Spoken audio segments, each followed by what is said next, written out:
नमस्कार, मी प्रशांत बाग. IBN लोकमतच्या देवेंद्र सरकारची जनमत चाचणी या विशेष कार्यक्रमात तुमचं स्वागत करतोय. आज आहोत आपण दोंडाईच्याला.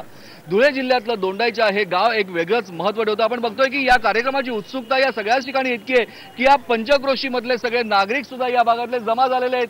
आणखी हे सगळे इकडनं वेगवेगळ्या बिल्डिंग इमारती या माध्यमातून हा जो सगळ्यात महत्त्वाचा चौक आहे त्या चौकमध्ये जमाले आहेत. या ठिकाणी शिवसेनेचे पदाधिकारी, उमेदवार, कार्यकर्ते आहेत. या ठिकाणी राष्ट्रवादी काँग्रेसचे कार्यकर्ते आहेत असं म्हणणं उचित ठरलं नाही, कारण आता राष्ट्रवादी सगळीच काँग्रेसमध्ये गेली आहे. त्यामुळे सगळे काँग्रेसचे नेते, पदाधिकारी, कार्यकर्ते या ठिकाणी दिसत आहेत. आणखी त्याचबरोबर भारतीय जनता पक्षाच्या माध्यमातून यंदा तरी बदल होतोय का याकरता प्रयत्न करणारी कार्यकर्त्यांची मोठी फळी आणि मोठी टीम या ठिकाणी सुद्धा दिसते. या सगळ्या जणांना प्रचंड मोठी उत्सुकता आहे की निवडणुकीचा निकाल नेमका काय असेल, मतदार नेमका मतांचा जोगवा कोणाला देतात. पण या जिल्ह्याचं राजकारण आपण ज्यावेळेस बघतो धुळ्याचं, त्यावेळेस दोंडाईच्याचं नाव नेहमीच अग्रक्रमाने येतं. त्याचं कारण असं आहे की या ठिकाणी असलेला मिरचीचा व्यवसाय आहे. एकीकडे मिरचीच्या व्यवसायाच्या माध्यमातून या दोंडाईच्या हा 10व्या क्रमांकावर राज्यात होत नव्हता तर देशात होता. आणखी राज्यातलं सगळ्यात प्रमुख मोठी बाजारपेठ म्हणून इथे बघितली जायची आणि या बाजारपेठेच्या माध्यमातून अनेक व्यवसाय उभे राहिले. घरकुल घोटाळा म्हणून सुद्धा दोंडाईच्याचं नाव पुढे आलं, पण घरकुलाच्या माध्यमातून अनेक ठिकाणी अनेक उपक्रम राबवले गेले. पण दोंडाईच्या म्हटलं की रावळ फॅमिलीचं नाव जसं अवॉइड होत नाही तसं देशमुख फॅमिली सुद्धा होत नाही. हेमंत देशमुख आपल्यावर आहेत. हेमंत देशमुख हे माजी कामगार मंत्री होते. आणखीन गेले 10 वर्ष झाले त्यांची सत्ता या ठिकाणी आहेत. राष्ट्रवादी हेमंत देशमुख गेले. आणखीन त्यानंतर काँग्रेसमध्ये येताना अख्खी राष्ट्रवादीच त्यांनी खेचून आणली. राष्ट्रवादीचं नामोनिशाणच तुम्ही ठेवलं नाही हो. काय सांगाल, परत एकदा मतांचा जोगा मागायला जात आहे? काँग्रेस पक्ष आणि राष्ट्रवादी पक्ष याच्यात काहीच तात्विक फरक नाही. फरक होता तो नेतृत्वासंबंधीचा आणि स्थानिक परिस्थिती लक्षात घेऊन मी सगळं या ठिकाणी काँग्रेसमध्ये सगळ्यांना घेऊन आलेलो आहे. आम्ही आजही बरोबरच आहोत. तुम्ही आजही बरोबर आहात, पण आजही बरोबर जरी असले तरी काँग्रेसचे उमेदवार या ठिकाणी दिसत आहेत. पण या ठिकाणी राष्ट्रवादीचा उमेदवार काय, कोणी नाही. असं म्हणतात की राष्ट्रवादी यांना फक्त पाठिंबा देते. पण आमदार जयकुमार रावल या ठिकाणचे आमदार जरी असले तरी आज मंत्रिमंडळात कॅबिनेट मंत्री म्हणून त्यांना स्थान मिळालंय. कोणत्याही परिस्थितीत नगरपालिकेची सत्ता यंदा तरी खेचून आणायची याकरता म्हणून सुद्धा भाजपचे सगळे शिलेदार या ठिकाणी प्रयत्नशील आहेत. काय सांगाल, का तुम्हाला लोकांनी मतदान करावं?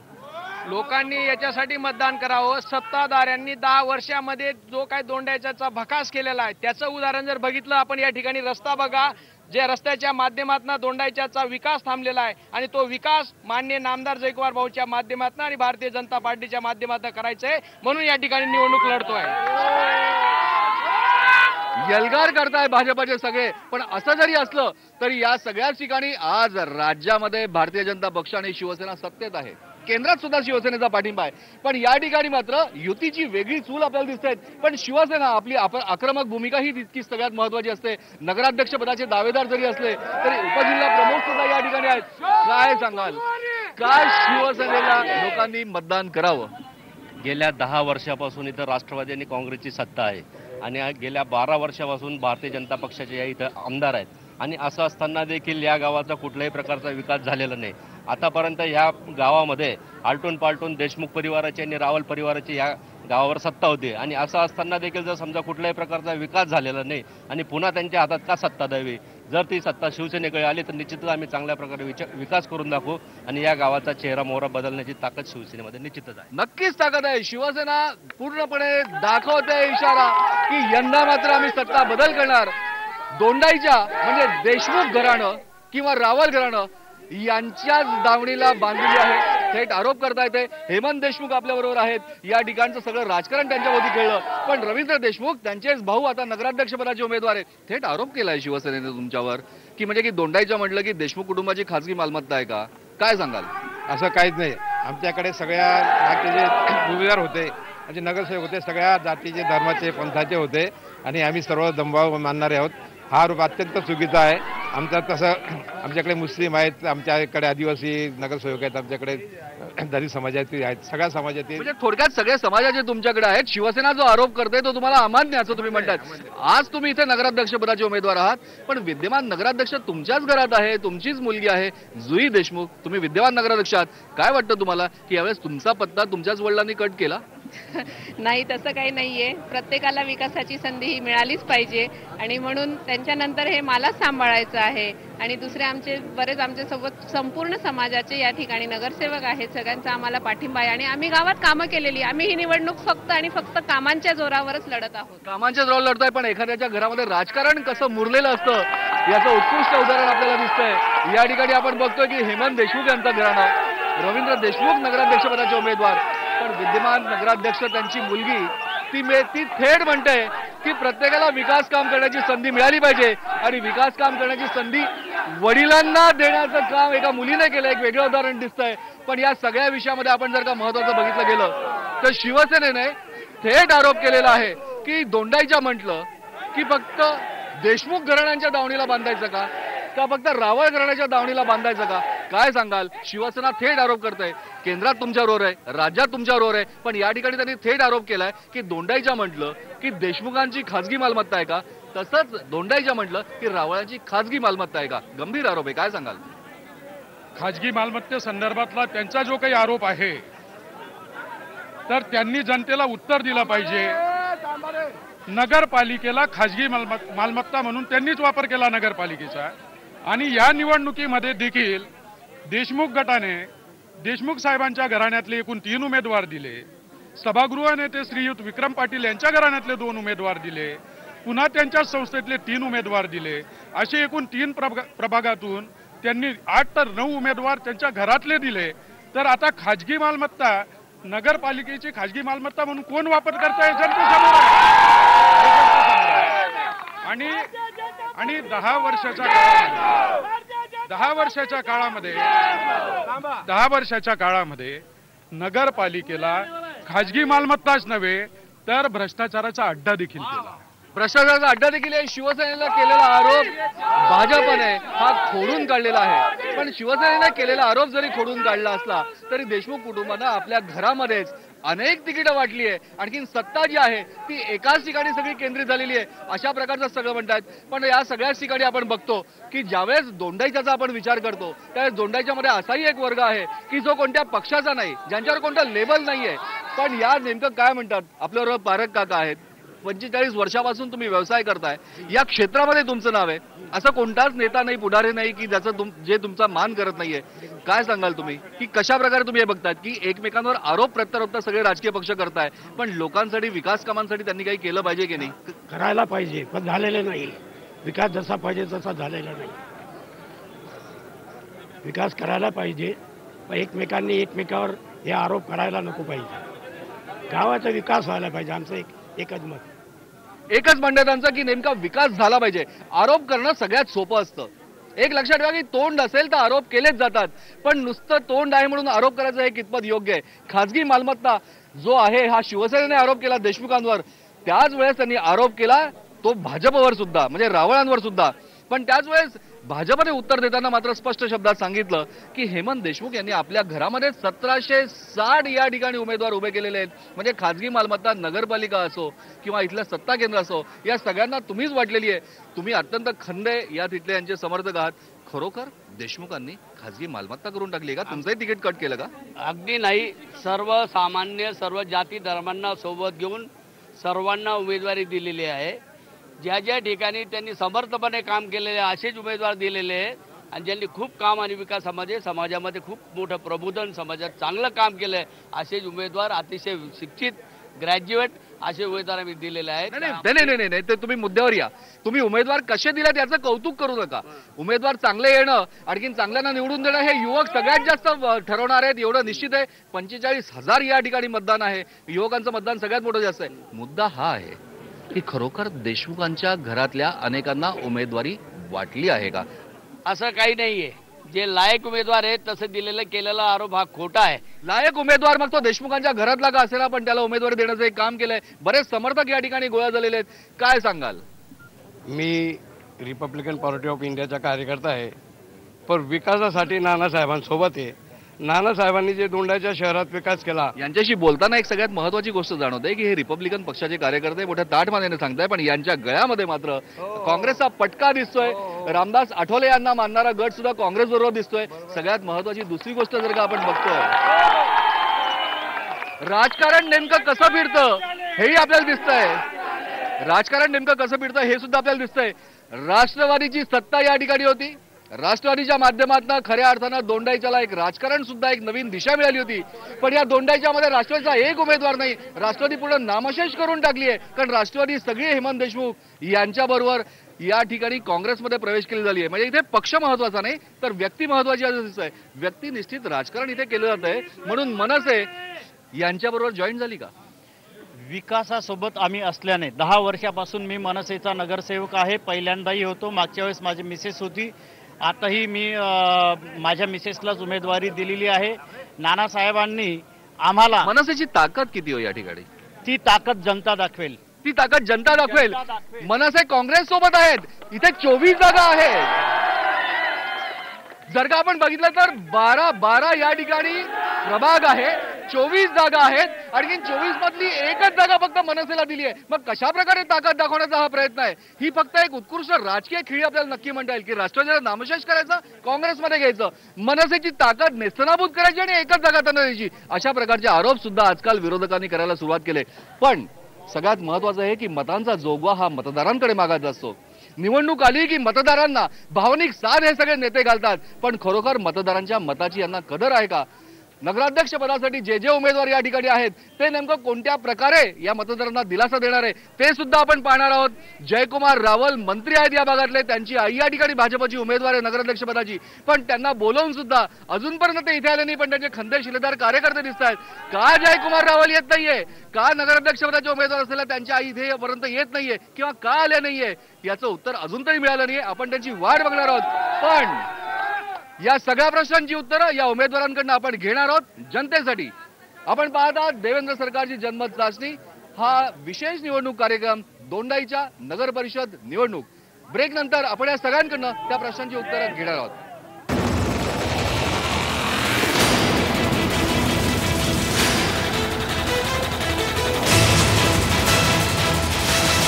देवेंद्र सरकारची जनमत चाचणी दोंडाईच्या लावत आपण आता धुळे जिल्ह्यातली लोकप्रिय नगरपालिका म्हणून बघितलं ते एकेकाळी व्यापाराचं खूप मोठं केंद्र या ठिकाणी होतं.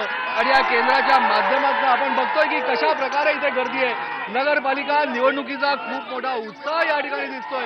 आणि या उत्साहाच्या माध्यमातून वेगवेगळे लोक येतात. आणखी वेगळ्या लोक मतांचा जोगवा मागण्यासाठी प्रयत्न करत आहेत. पण आपण जर का बघितलं तर नेमकं कशा प्रकारचं यांना हे सगळं करायचं आहे? प्रत्येक जण आपला पक्ष आणि आपल्या पक्षाचं चिन्ह यांचा या ठिकाणी वापर करताना आपल्याला दिसतोय. पण आता या ठिकाणी बरीच मोठी गर्दी आहे. जयकुमार रावल या ठिकाणी आलेले आहेत. जयकुमार रावल मंत्री आहेत, कॅबिनेट मंत्री आहेत. आपण त्यांच्या कार्यक्रमात स्वागत करूया. जयकुमार, कार्यक्रमात तुम्ही आलात. नगराध्यक्षपदाची उमेदवार तुमची आई आहे. काय सांगाल, कुठे आहे आई? आमच्या येतात प्रचाराच्या पूर्वनियोजित कार्यक्रम होता पण उनका बेटा आ गया है लड़ने के लिए. उनके बेटा आ गया है. आपल्याला माहिती आहे की 2001 साली लोकनियुक्त नगराध्यक्षपदाची निवडणूक झाली होती. आणि त्या निवडणुकीच्या वेळेस ज्या आता भाजपच्या उमेदवार आहे नयन कुमार रावळ याच विजयी झाले होत्या. पण आता हे सगळे आपल्यावर आहेत. शिवसेनेच्या माध्यमातून खऱ्या अर्थानं मतदारांना मतदानाचा जोगवा जे मागताय संजय उपाध्याय, तुम्ही बरोबर आज तुम्ही नगराध्यक्ष म्हणून परत लोकांना मतदानाचा जोगा मागताय. असं काय आहे तुमच्याकडे की लोकांनी तुम्हाला मतदान करावं? मी 10 वर्ष आरोग्य सभापती होतो. गोंडाच्या शहरात स्वच्छ, सुंदर आणि सुमदायी शहर हे 20 वर्ष पहिले जे मोदीजी आज चालवत आहे सफाई मोहीम ती मी 20 वर्ष अगोदर चालवली आहे नगरपालिकेत. महापुराला आता रात्रंबेरात्र 24 तास काम करून ते प्रत्येक खड्ड्याचे वार्डाचे काम केलेले आहेत. 10 वर्ष यांना सत्ता दिली, 10 वर्ष यांना सत्ता दिली. पण यांच्या घराच्या परिसरात कापरं जनतेतून कापरं दिलं नाही. याच्यासाठी शिवसेना उभी आहे रस्त्यावर आहे. याच्यासाठी मला मत द्या. आज रस्त्याची परिस्थिती पहा तुम्ही. रस्ता भाऊ 12 वर्षापासून आमदार आहेत, मंत्री आहेत. 10 वर्षापासून नानासाहेबांना दिलं. पण रस्त्याची जिथे आज IBN लोकमत होतो उभं आहे तिथे पहा तुम्ही 4 दिवसात एकदा पाणी येतं. आम्ही 12 महिन्याचे बिल भरतो. आणि 4च महिने पाणी येतं दादा. तुमच्या बोलण्यातला जो उत्स्फूर्तपणा आहे तो खरोखर तळजाड आहे का? ही परिस्थिती आपण जाणून घेणार आहोत. या ठिकाणी पाण्याच्या समस्या आहेत, या ठिकाणी रस्ते खराब आहेत. गेल्या 10 वर्षापासून सत्ता तुमच्याकडेच आहे. रवींद्र देशमुख तोही मुद्दा घेणार आपण, तोही मुद्दा घेणार. पण 1952 पासून नगरपालिका स्थापित झाली आहे, पण हिंदू मुलांना 500 मूर्ती होतात. हिंदू मुलांच्या दवाखान्याची रिपोर्ट आहे. पण 52 पासून 64 वर्ष होऊन गेले. हिंदूंच्या मुलांना पुरण्यासाठी आमदार किंवा नगरपालिका शिवसेना म्हटलं की हिंदुत्व आलंच पाहिजे का? हिंदुत्व हे प्रत्येकाच्या नसानसामध्ये असतं. दरवेळेस त्याचा उल्लेख केलाच पाहिजे का? एक लक्षात ठेवा, शिवसेना हे 80% समाजकारण करते आणि 20% राजकारण करते. हे शिवसेनेचं ब्रीदवाक्य आहे. पण का आपण जाती धर्म समाज याच्यात विखुरतो? खऱ्या अर्थानं चांगल्या अजेंडाने तुम्ही जे मुद्दे मांडले की आज विकास कामाचा दाखला तुम्ही घेताय किंवा जोगवा मागताय, ही नक्कीच चांगली गोष्ट आहे. स्वागत आहे तुमचं. पण आज नगराध्यक्ष पदाच्या माध्यमातून आज काँग्रेसचे उमेदवार म्हणून तुम्ही जोगवा मागतायत. तुम्हाला काय वाटतं की एवढी भयानक परिस्थिती दोंडाईच्या मध्ये आहेत? मिरचीचा व्यवसाय जो आहे तो एक्सपोर्ट होत होता, तो झोपलेला आहे. रोजगाराच्या समस्या आहेत, गटारींचं काम अपूर्ण आहे, रस्ते खराब आहे. एवढे सगळे तुमच्या घरामध्ये सत्ता असून सुद्धा तुम्ही कामं करूच नाही शकले, तर मग का तुम्हाला मतदारांनी मतदान करावं? तुम्ही जे म्हणतात ते सगळं अमान्य आहे. मिरचीचा व्यापार ते नगरपालिका संबंध नाही. नगरपालिका नागरिकांच्या मूलभूत सुविधांसाठी असते. तिथं पाण्याची सोय पाहिजे, वीज पाहिजे, रस्ते पाहिजेत आणि इतर ज्या सोयी त्याच्या अनुषंगाने त्या सगळ्या पाहिजेत. तर पाण्यामध्ये आम्ही आमच्या काळामध्ये 25 वर्षानंतर पाणी पुरवठा योजना मंजूर केली, 30 कोटीची योजना मंजूर केली. 11 कोटीचं काम झालेलं आहे. इथं 17 किलोमीटर पाणी येतं. दाऊळपासून दोंडाच्यापर्यंत, दाऊळपासून तापीपर्यंत पाईपलाईन पूर्ण झालेल्या आहेत. गावामध्ये आम्ही 2 पाण्याच्या टाक्या बांधलेल्या आहेत. स्टोरेज टँक एक 7 लाख लिटरचे, एक 13 लाख लिटरचे आहे. आणि पाण्याबद्दल सगळ्या महाराष्ट्रामध्ये ओरड असेल, धुळे जिल्ह्यामध्ये ओरड होती, परंतु दोंडाच्या मध्ये भर उन्हाळ्यामध्ये आम्ही 1 दिवसाआड चांगलं पाणी दिलेलं आहे. 1 दिवसाआड तुम्ही चांगलं पाणी दिलंय. सगळे आरोप शिवसेनेचे अमान्य केले. आपण जर का बघितलं तर शिवसेनेने सगळ्यात पहिला आरोप केला की देशमुख कुटुंब यांच्या खासगी मालमत्ता दोंडाईच्या आहे का? रावळ कुटुंब यांची खासगी मालमत्ता हे दोंडाईच्या गाव आहे का? देशमुखांना, हेमंत देशमुखांना आपण विचारलं. जयकुमार रावळ आपल्यावर आहेत, आमदार म्हणून या ठिकाणी ते निवडून आलेले आहेत. एवढंच नाही तर ते मंत्री सुद्धा आहेत. पर्यटनासारखं किंवा लोकांना रोजगार देणारं चांगलं खातं सुद्धा तुमच्याकडे आहेत. शिवसेनेने केंद्रात तुमच्याबरोबर आहे, राज्यात तुमच्याबरोबर आहे, या ठिकाणी गल्लीत नाही का? तर त्यांचा प्रश्न ते सांगू शकतील, परंतु यायला पाहिजे होतं बरोबर. आमच्याबरोबर राज्यात आहे, केंद्रात आहे, इथे नाही आहेत.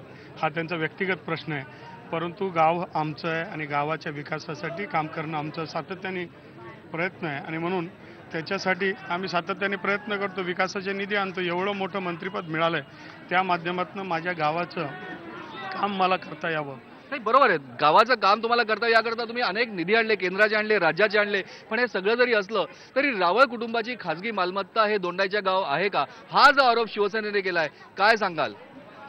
नाही, खाजगी मालमत्ता तर नाही, पण गाव आमचं आहे, नक्कीच आहे. आम्ही गावाचे रहिवासी आहे. हे आमचं गाव जे आहे त्याच्यामध्ये आम्ही आहोत. उभं राहणं त्याच्यामध्ये खाजगी मालमत्ता काय नाही, लोकशाही आहे. लोकांनी जर मतदान केलं तर त्याच्या माध्यमातून निवडून येतं आणि मागच्या 3 पंचवार्षिकमध्ये वाढता क्रम आहे, लोकांचा वाढता पाठिंबा आहे आणि म्हणूनच मी 1 नव्हे 2 नव्हे तर 3 वेळा निवडून येऊ शकलो. त्यामुळे लोकांचा पाठिंबा असेल तर नगरपालिकेमध्ये उभं राहिलं पाहिजे. मी राजकारणामध्ये येण्याच्या अगोदर आमच्या आईसाहेब या 6 टर्मपासून नगरसेविका आहेत. नक्की 6 टर्मपासून नगरसेविका. आपण बघतोय की रावळ कुटुंबाची या ठिकाणी राजकारणात असलेली पूर्णपणे एक कमान आणि देशमुख कुटुंबांची त्याला असलेली टक्कर, या दोघांच्या टक्करीमध्ये खरोखर या दोंडाईचा विकास होतो आहे का? एकमेकांच्या कुटुंबामध्येच अनेक कामं, अनेक विषय जात आहेत. शिवसेनेने योग्य मुद्द्याला जरी हात घातला असला तरी दिल्लीत शिवसेना बरोबर आहे, राज्यात बरोबर आहे, पण या गल्लीतच ती बरोबर नाहीये. ही भाजपाची खंत जी बोलून दाखवली आणि असं म्हटलं होतं.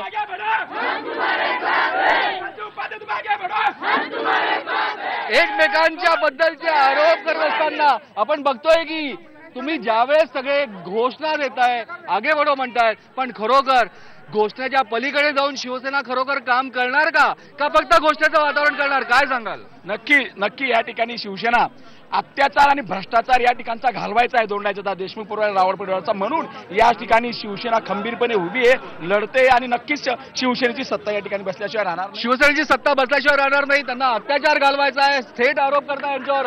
पण खरोखर कितपत तथ्य या विषयावर? फारच आरोप करताय तुमच्यावर. खऱ्या अर्थानं 12 वर्ष झाली आमदार आहेत, एक विकासाचं काम केलं नाही. त्यांचे शिक्षण, उद्योग आमच्याकडे विखरणच्या राष्ट्रवादीच्या मेहरबानीने काँग्रेसच्या मेहरबानीने विखरणमध्ये आमच्या औष्णिक प्रकल्प येणार होता. मंत्री महोदयानं तो घालून दिला, कारण की त्यांची फॅक्टरी बंद पडली असती. त्यांच्या फॅक्टरीला कर्मचाऱ्याला 5 ते 7 हजार पगार द्यावा लागतो, त्यांना तो 20-25 हजार द्यावा लागला असतं. त्याच्यामुळे तो औष्णिक प्रकल्प होऊ दिला नाही. आणि आता जे सातत्याने 12 वर्ष झाले आमदार आहेत, 3 टर्म आली. मागची निवडणूक त्यांनी शहर विकास आघाडीच्या मक्यावर लढवली, त्याच्या देखील पहिल्याची निवडणूक शहर विकास आघाडीच्या याच्यावर लढवली. त्यांनी लढवली, ही सगळी कधी गोष्ट असली तरी रोजगाराची एक भीषण समस्या या ठिकाणी दिसून येते.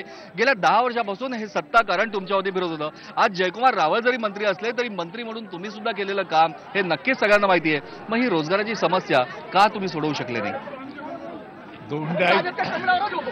दोंडाईच्या हे महाराष्ट्राच्या दुष्काळी पट्ट्यातलं गाव आहे. इथे पाऊस फार कमी पडतो आणि इथे शेतीचं उत्पन्न फार कमी आहे. इथलं जीवनमान फार कमी आहे आणि त्यामुळे शेतीचे उद्योग उभे राहिले नाहीत.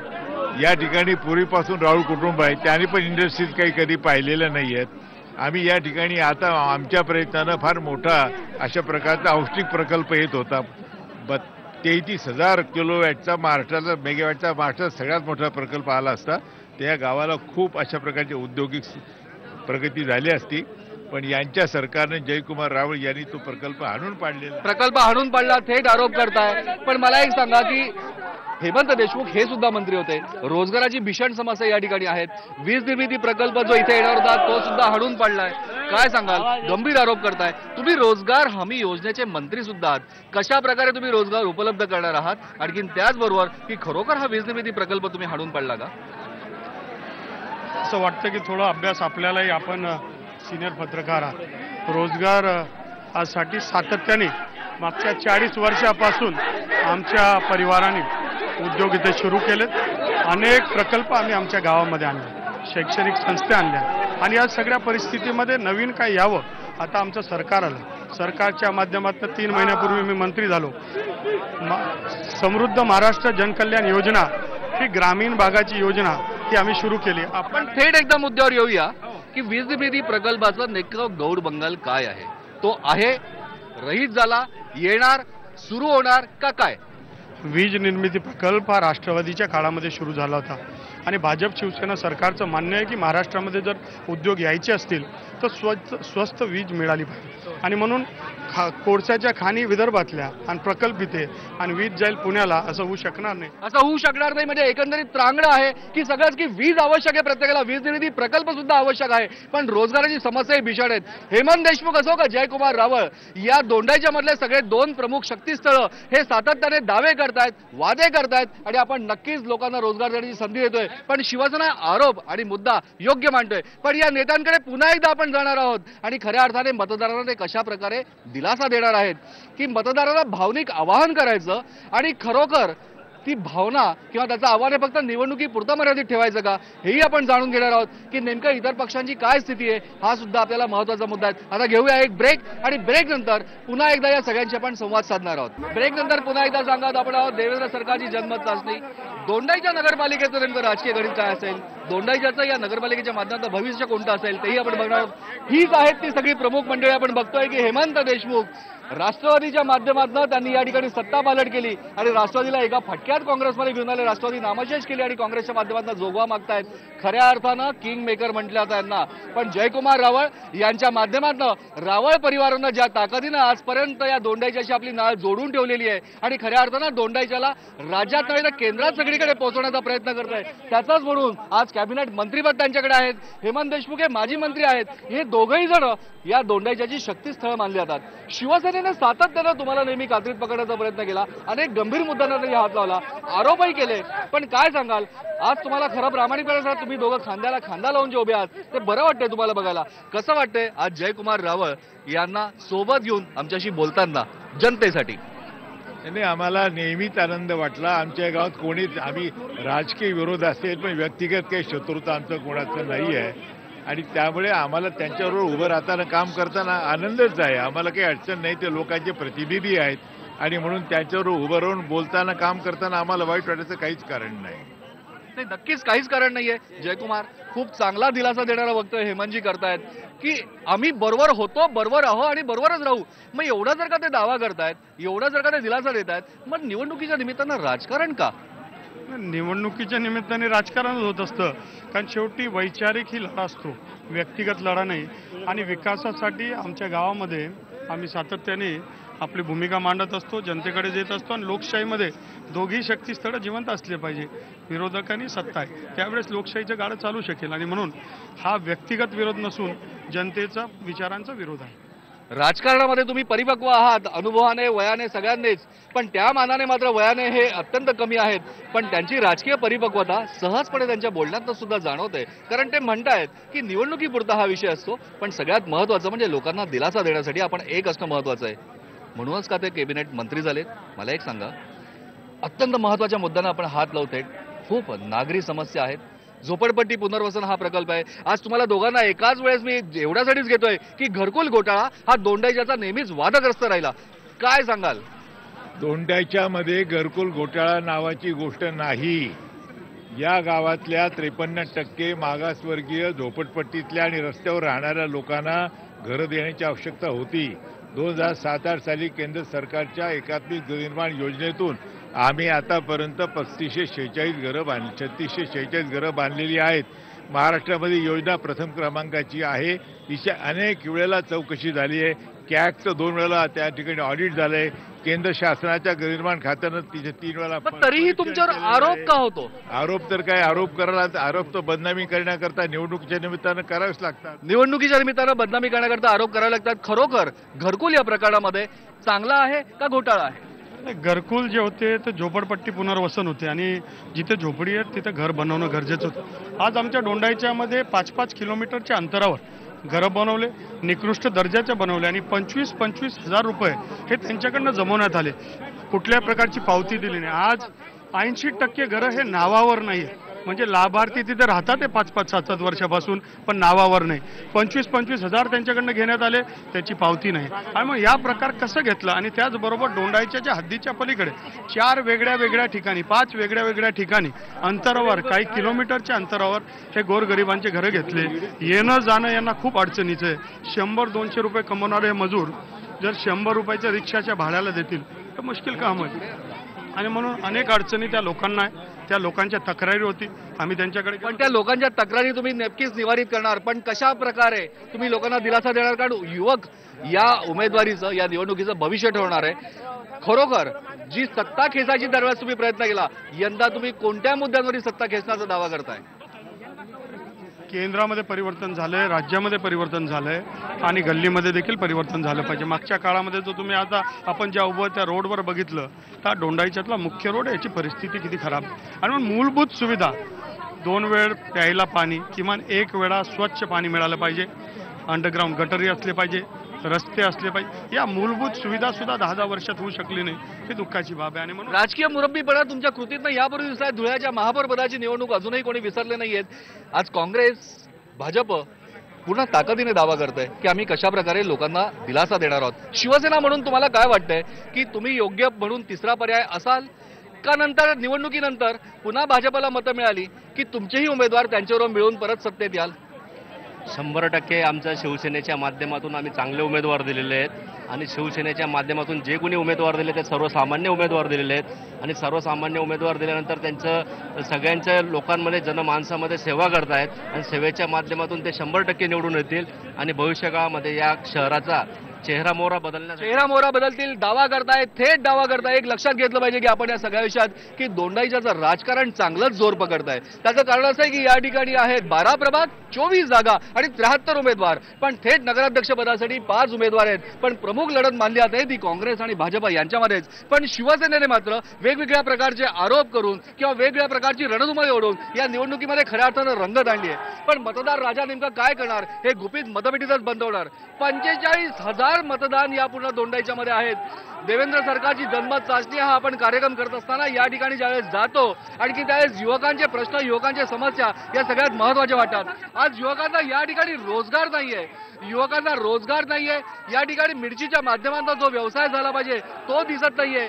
गावाचा विकास होत असताना जे सगळे उमेदवार त्यांचे प्रतिनिधी ज्या प्रकारे मतांचा जोगा मारण्याचा प्रयत्न करत असतात, आणि हा प्रयत्न कितपत यशस्वी होतोय हे सुद्धा आपल्याला बघणं महत्वाचं ठरणार आहे. पण ही निवडणूक दोंडाईच्यासाठी अत्यंत प्रतिष्ठेची मानली जाते. कारण देशमुख आणि रावळ घराणं नेमकं कोणत्या घराणं आपली सत्ता राखतात हे सगळ्यात महत्वाचं ठरणार आहे. पण युवक आणि मतदार राजा हा सावध आहे. आणखीन खरा निकाल किंवा खरं भविष्य या मतपेटात त्यांच्या माध्यमातून बनवणार आहे. अभियान लोकमतच्या माध्यमातून आपण हा विशेष कार्यक्रम प्रत्येक ठिकाणी सादर करत असतो आणि देवेंद्र सरकारची जन्मत साक्षीच्या माध्यमातून दोंडाईच्या नगरपालिका निवडणूक आज आपण पाहिली. उद्या आपण पुन्हा एक नवीन गाव बघणार आहोत आणि पुन्हा एक नवीन साक्षी दाखवणार आहोत. आता या भागापुरतं आपण इथे थांबूयात. आणखी पुन्हा भेटूयात देवेंद्र सरकार की जन्मत चाचणी या विशेष कार्यक्रमात पुन्हा एकदा दुसऱ्या गावात. नगराध्यक्ष निवडणूक असो की नगरपालिका निवडणूक असो या सगळ्या उमेदवारांसोबत नागरिकांसोबत.